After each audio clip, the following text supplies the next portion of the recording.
Can I talk to the women over 40 for just a minute? The one who keeps wondering why weight loss feels so much harder now. Like you used to be able to drop weight when you wanted to, but now it's like your body is fighting you.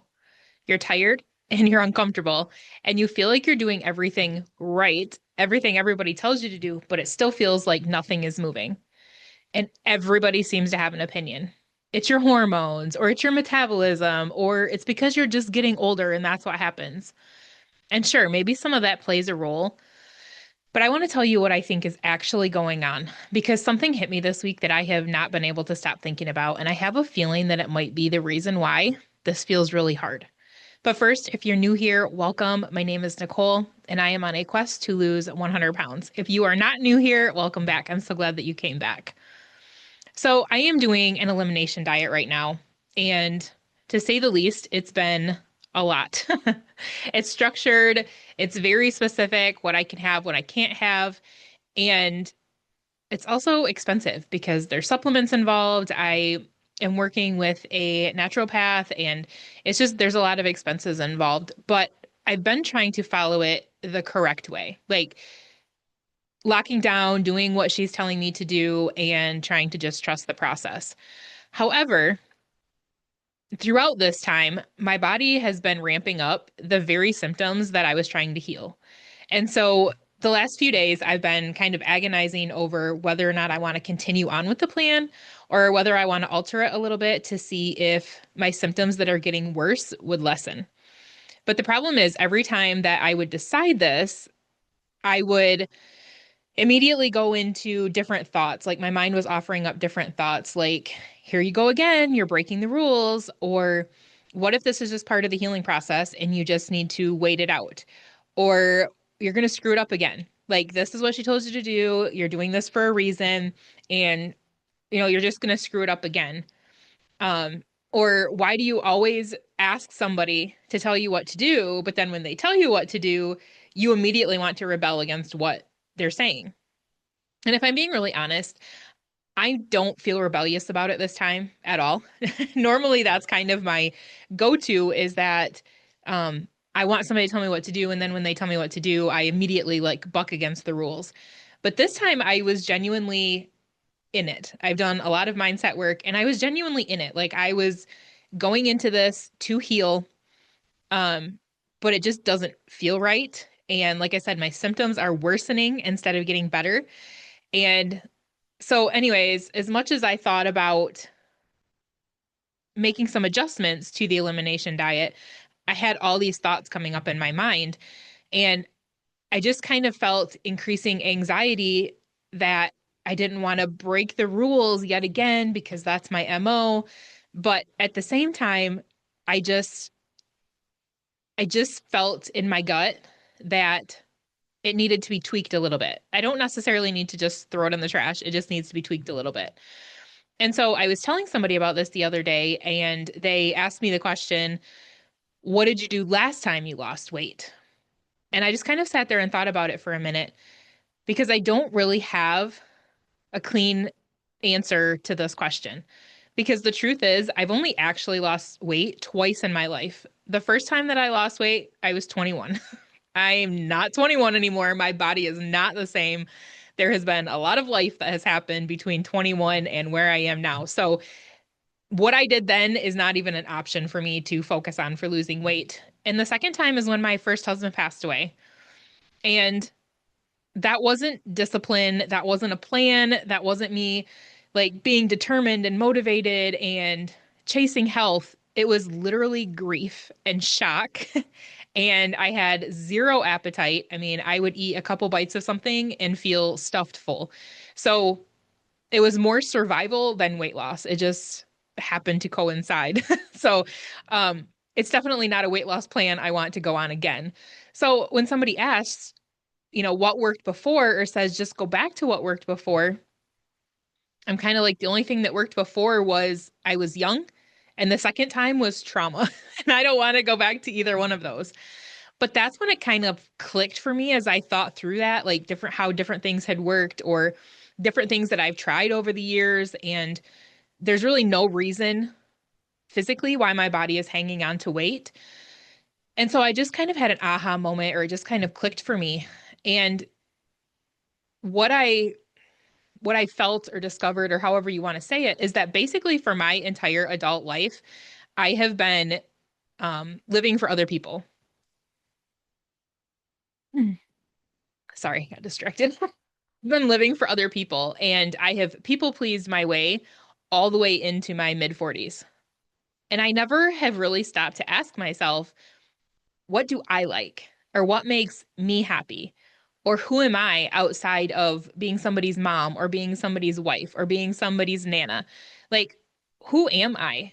And the thing is, like I mentioned this to my husband last night because we're dealing with the people pleasing and things like that um with one of our girls right now. And I told him last night I was with my first husband when I was 15, and I immediately went into um first it was like people pleasing with my parents, and then I went into people pleasing with him, and I wanted to be the perfect wife, and I wanted to show everybody that it didn't matter that we were young, I could be an amazing wife.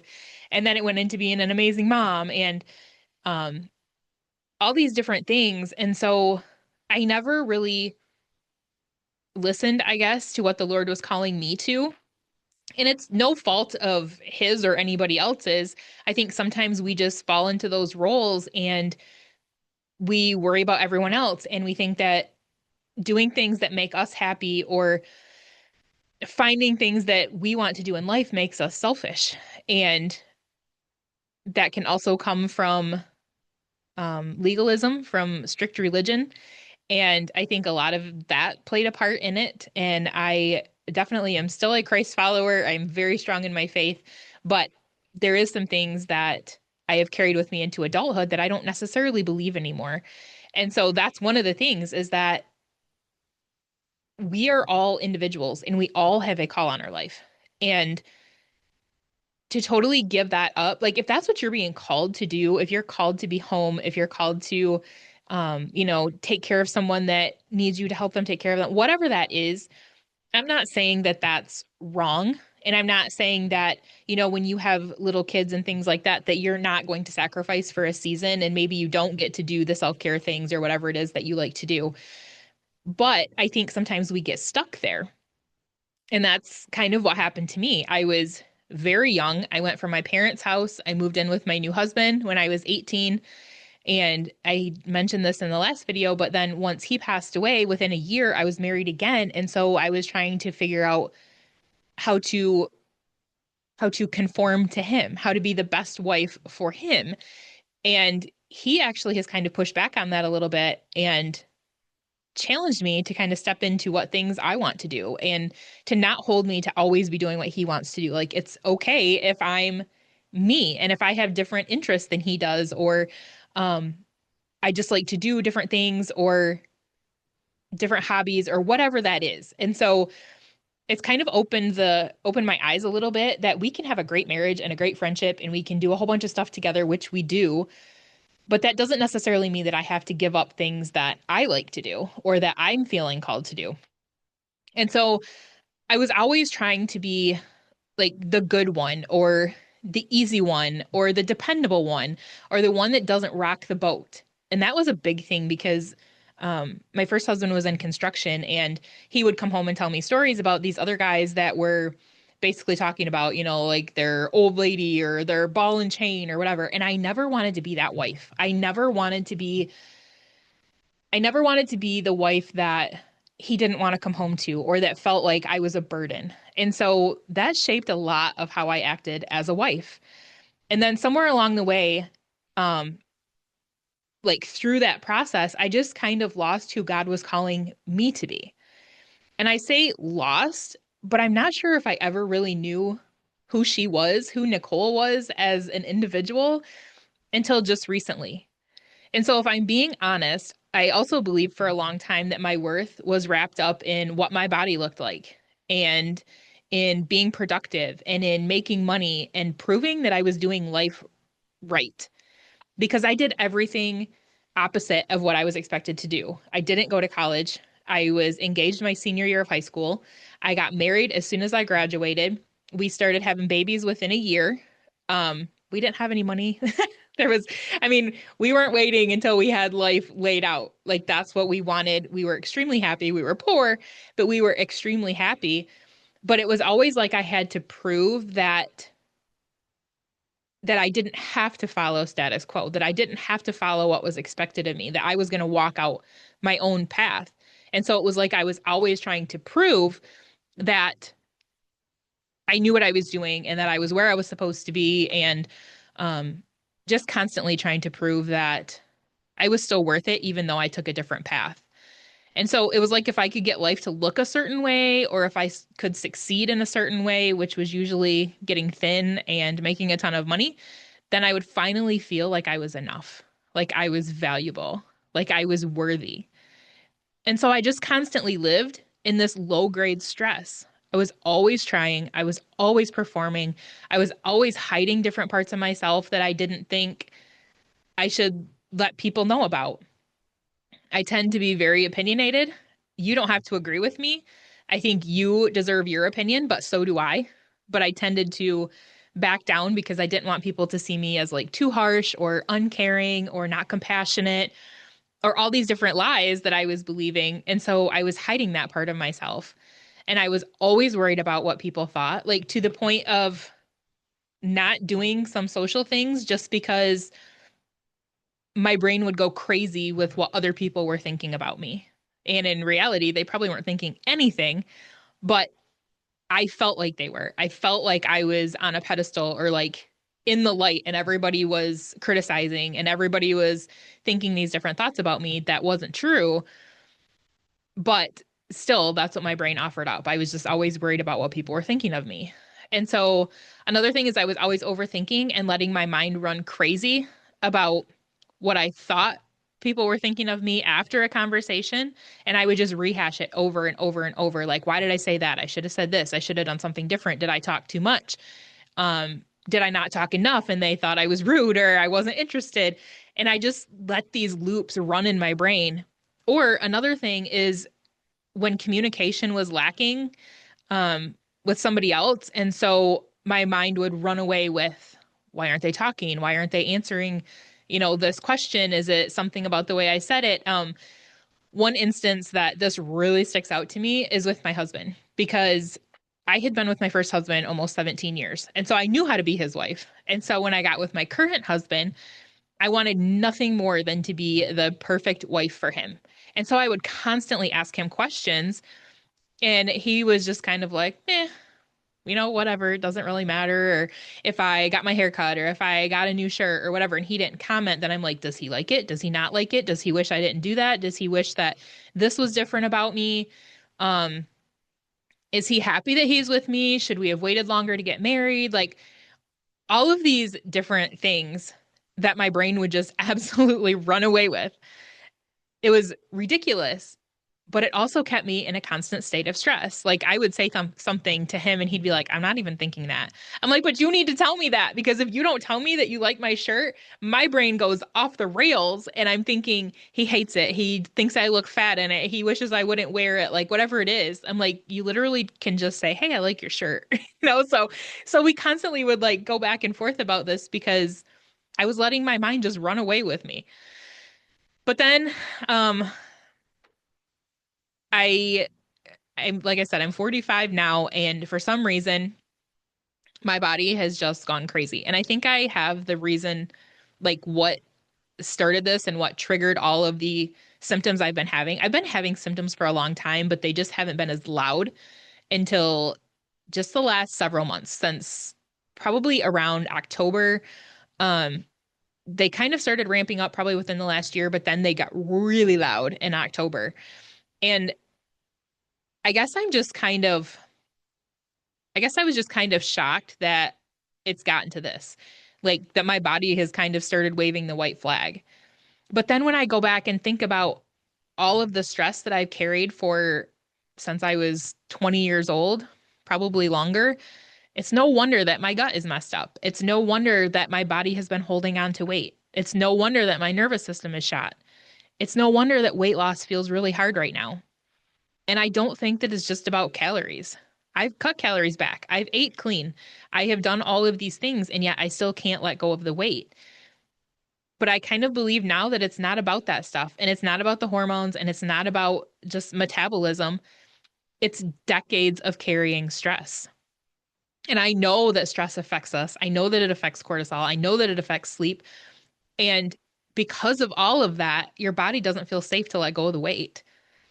And so it doesn't have to be all those other things. It can totally be stress, and stress causes inflammation, and inflammation causes you to hang on to weight. So I really feel that it's been decades of carrying stress and decades of shrinking and decades of just surviving. And eventually my body just said enough. And thank the Lord that I'm catching it now and that I'm able to do something about it now and not wait until I'm completely down and out. But I also don't want you to get there. I also want you to listen to the warning signs that are coming, whether it's inflammation or difficulty losing weight, or you can't sleep, or you can't do the things that you used to do in the gym, or everything makes you tired or anxious, or whatever that is. Maybe it all goes back to stress and all that entails. And so maybe you know exactly what I mean.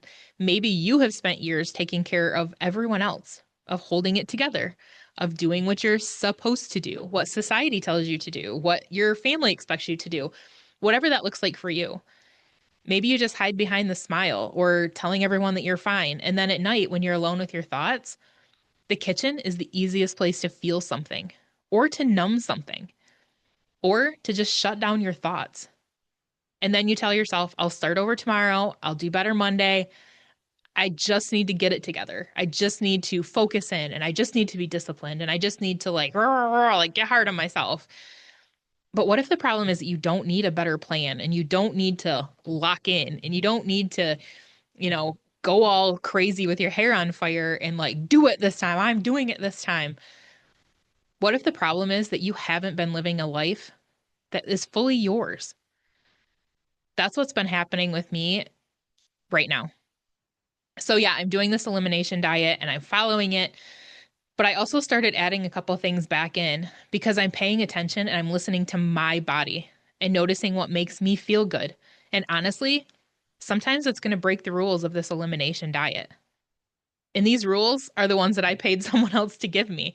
But for the first time, I'm not interested in the rules over peace or over having a body that feels good. And the first day that I added something back in and just switched it up a little bit, a lot of the symptoms that were worsening changed that fast, just overnight. And so I'm not necessarily interested in someone else's perfect system if it makes me feel bad. And I'm not saying she forced this on me. There was a discussion that came about, which is why she gave me the elimination diet that I'm actually on. However, it's new to me to say that it's okay to change it. That's just something I've never done before. I always feel like I'm breaking the rules and I'm being bad if I'm being honest. Um, but I've never learned how to listen to my body and to give it what it wants and to keep out the things that it doesn't want. And I've never been in a mental place where I could do that and be able to not have to emotionally eat and not have to have the things that I know are hurting me and that are making me feel like trash.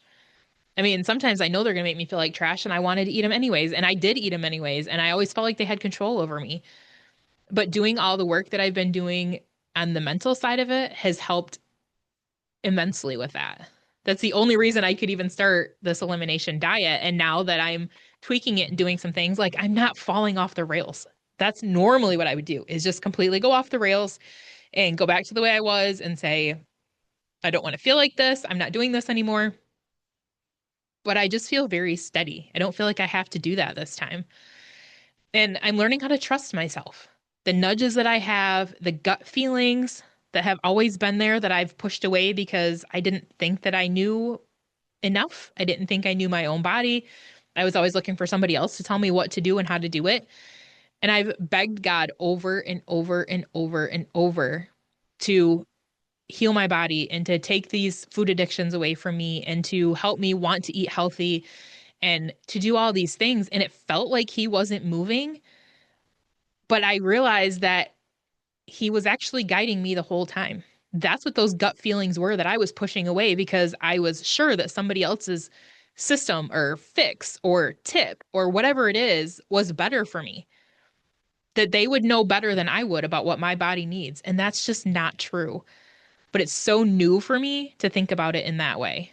And so I think this is the part that a lot of people don't talk about. Like weight loss after 40 isn't necessarily harder because your body is broken. It's harder because you're not just losing weight.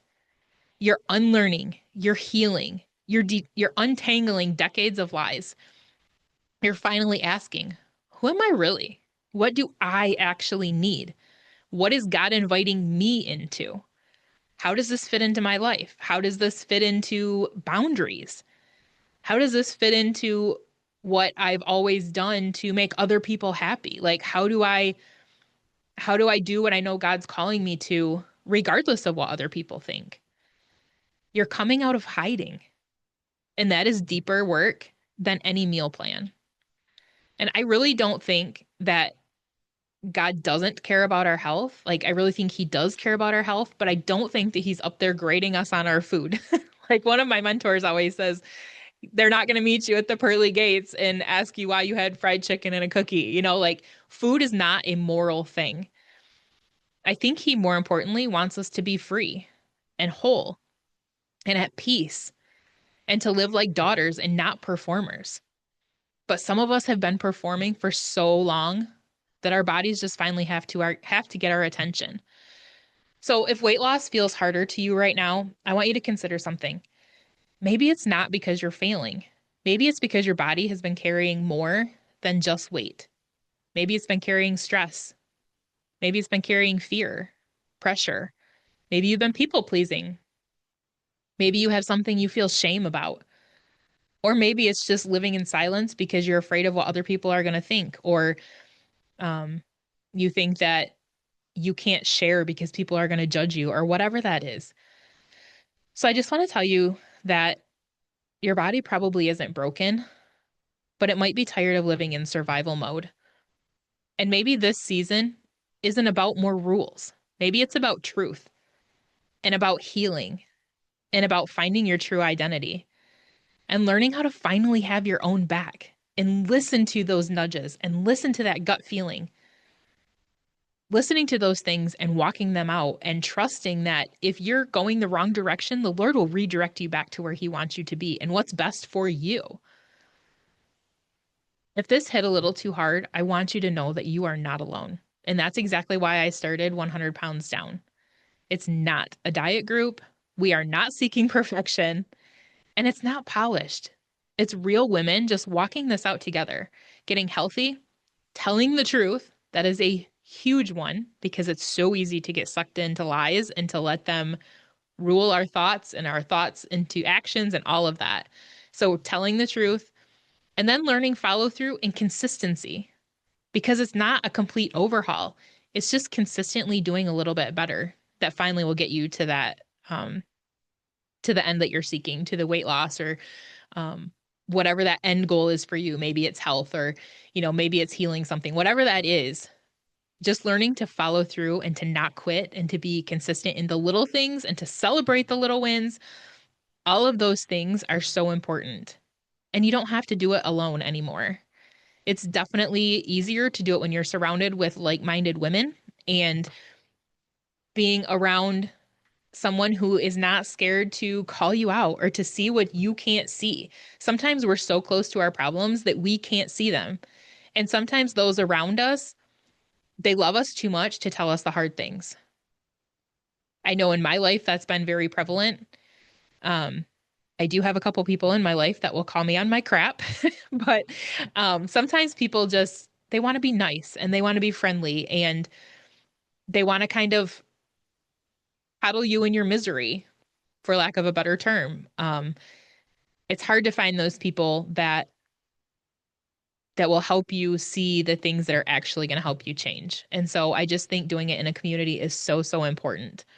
So I'm going to go ahead and leave the link below if you want to come hang out with other women that understand this journey and understand where you're at, understand the struggles, and want to see you win, want to help you win. Um, if you're ready to break out of the cycle that you've been stuck in for too long, go check out that link. And I'm really glad that you're here, and I will talk to you soon. Bye, guys.